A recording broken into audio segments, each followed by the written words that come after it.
Hello everyone, आपका स्वागत है मेरे चैनल पे। आज हम बायोटेक्नोलॉजी के सेकंड पार्ट में प्रीवियस ईयर क्वेश्चन का डिस्कशन करेंगे, जो कि 11 से स्टार्ट होगा। 10 तक हम फर्स्ट पार्ट में कर चुके हैं। चलिए स्टार्ट करते हैं। 11 नंबर क्वेश्चन, समकालीन जीव विज्ञान में बेसिलस थुरिजिएंसिस जीवाणु का अत्यधिक उपयोग किस रूप में किया जाता था? बेसिलस थुरिजिएंसिस का इंसेक्टिसाइड के रूप में। ठीक है। पादप रोगों के नियंत्रण हेतु एक सामान्य जैव नियंत्रण साधन। देखो, ये जैव नियंत्रण साधन की बात कर रहा है। जैव नियंत्रण साधन की बात आती है तो कौन सा होता है इसमें? ट्राइकोडर्मा। ये बहुत ही इंपॉर्टेंट क्वेश्चन है, एनसीईआरटी की लाइन है। चलिए 30 नंबर क्वेश्चन की बात करते हैं, जो कि एपीएमटी 2010 में पूछा गया है। विलोडित टैंक रिएक्टर को काहे के लिए तैयार किया गया है?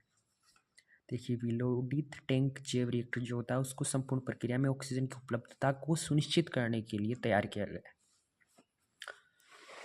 चलिए अब आगे 40 नंबर की क्वेश्चन की बात करते हैं।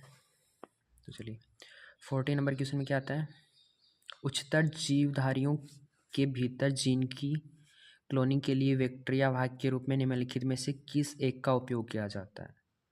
उच्च जीवधारियों की बात करें, देखिए उच्च जीवधारी आते हैं कहाँ पर? वो क्या आता है? रेट्रोवायरस, क्योंकि ये है उनको इन्फेक्ट, मतलब ये वैसे तो रोगकारक होता है, लेकिन इसको हम अरोगजनक बनाकर फिर इसका काम में लेते हैं। 50 नंबर क्वेश्चन, भारत में आनुवंशिकता रूपांतरित जीएम बैंगन किसके लिए विकसित किया गया है? देखो, ये किया गया है कीट प्रतिरोधक होने के लिए विकसित किया गया है। अब देखिए 16 नंबर क्वेश्चन की बात करते हैं। आनुवंशिक इंजीनियरिंग को किसके उत्पादन में सफलतापूर्वक इस्तेमाल किया जा चुका है? आनुवंशिक इंजीनियरिंग को, देखो सांड, इसके लिए हमने काम में नहीं लिया है। पारजीनी मूसक, देखिए इस लाइन को पढ़ते हैं, पारजीनी मूसक, ताकि उन पर पोलियो वैक्सीन की सुरक्षित होने को परखा जा सके तथा बाद में ही मनुष्यों पर उपयोग किया जाए।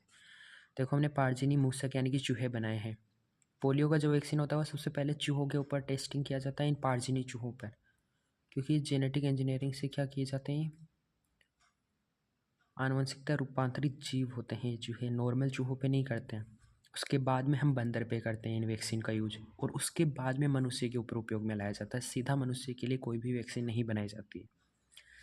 चलिए हम 70 नंबर क्वेश्चन की बात करते हैं। बीटी कपास की कुछ विशिष्टताएं इस प्रकार हैं। बीटी कपास, देखो, उच्च उत्पादन और बोलवर्म्स के प्रति प्रतिरोधी है, एनसीईआरटी की लाइन है। अब देखिए 18 नंबर क्वेश्चन की बात करते हैं। पारजीनी बासमती चावल की एक उन्नत किस्म वह है। देखो, पारजीनी बासमती चावल है तो उत्पादन तो ज़्यादा हो गया होगा, और विटामिन ए, हमने गोल्डन राइस की बात की थी, वही है, विटामिन ए से भरपूर है। चलिए 19 नंबर की बात करते हैं। सैटेलाइट डीएनए किस में उपयोगी औजार है? सैटेलाइट डीएनए होता है वो फोरेंसिक साइंस में। एनसीईआरटी के बाहर का क्वेश्चन है, लेकिन पहले के टाइम में बाहर से क्वेश्चन आते थे। क्वेश्चन नंबर 20 की बात करते हैं। इको आर1 नामक रेस्ट्रिक्शन एंडोन्यूक्लियस में CO का अर्थ होता है कोलाई। Thank you everyone. हमारे चैनल को ज़्यादा से ज़्यादा सब्सक्राइब और शेयर करें। Thank you.